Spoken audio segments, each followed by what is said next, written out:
Hi, welcome back with Professor Solis and Strategies for Success. So today we're going to learn about slope and the different forms of linear equations.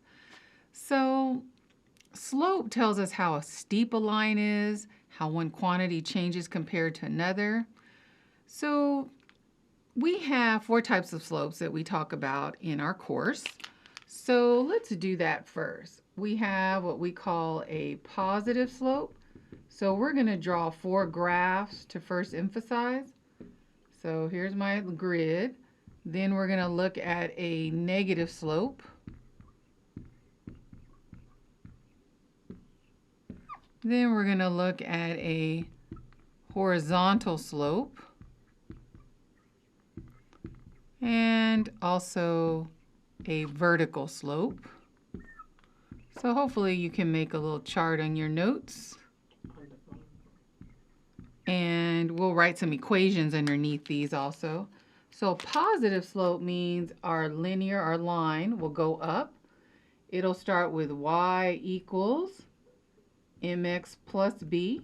We'll go back and define those letters. A negative slope starts up, goes down. That would be y equals, the negative slope would be a negative by the m. If we have a horizontal slope, that means we have a horizontal line. That starts with y equals, and it could be plus or minus b. We don't have an m because we don't have a slope. Then we have a vertical slope, which would be a vertical line, and those equations start with x equals plus or minus c.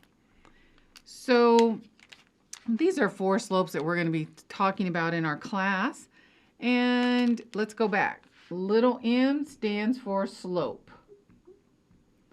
Little b stands for the y-intercept.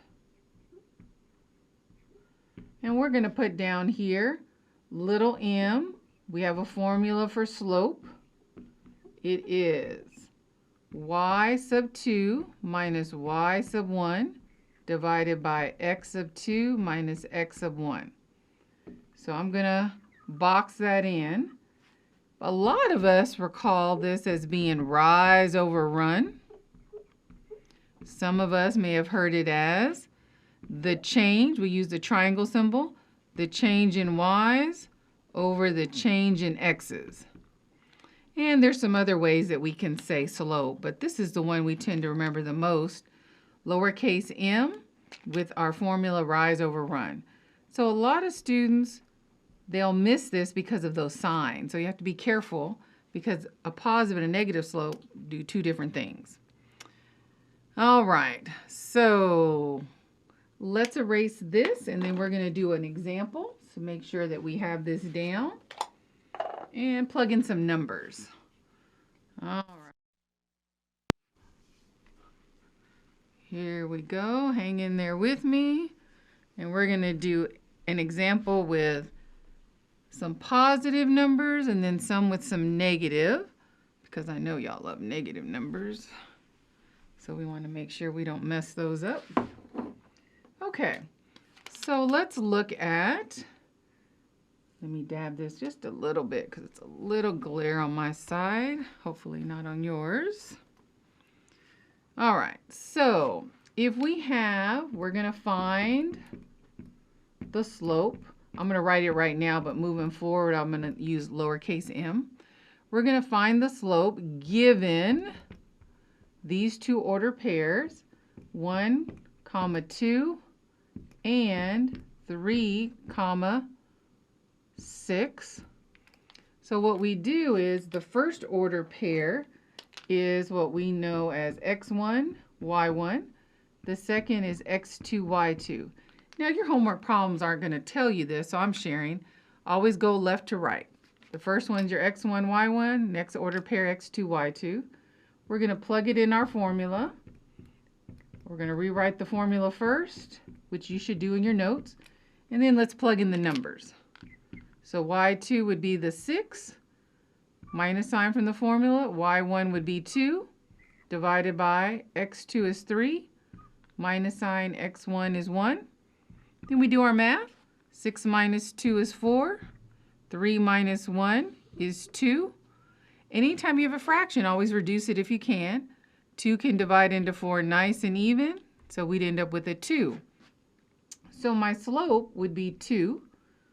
Now, we say we have a rise over run. Even though we don't see a denominator, it's an invisible 1. So my rise is 2 and my run is 1. But when we write the slope, we would just say our slope is 2. Okay, so let's look at another one. Find the slope. But this time, oh, I did what I said I was going to do, right? We're going to use a little m. We're going to be given negative numbers. So say -3, -2 for an ordered pair, and -1 and -4. We're going to use our same formula. Slope equals y sub 2 minus y sub 1, and then the difference of the x's. Let's plug in our numbers. y2 is now a -4 minus a y1. So this is where students, we tend to mess up. Watch those double negatives there. Then x2, -1 minus x sub 1, -3. So when you have a double negative, remember, let's go back up here. A negative times a negative is a positive from our sign rules. So this will become a +2. This will become a +3. Then we do the math. -4 plus 2 would be a -2. -1 plus 3 would be a +2. We reduce that fraction, and we get a -1 for our slope. That means if we graph this, our line is going to be going down. Over here, since our slope was 2, our line would go up. So we'll pause there, and then we'll pick back up with doing a horizontal and a vertical. So keep in mind that slope helps us understand trends, rates of change, behavior of linear models. So we'll get to do more of that when we do our word problems, our applications. Okay, well, we'll be back soon.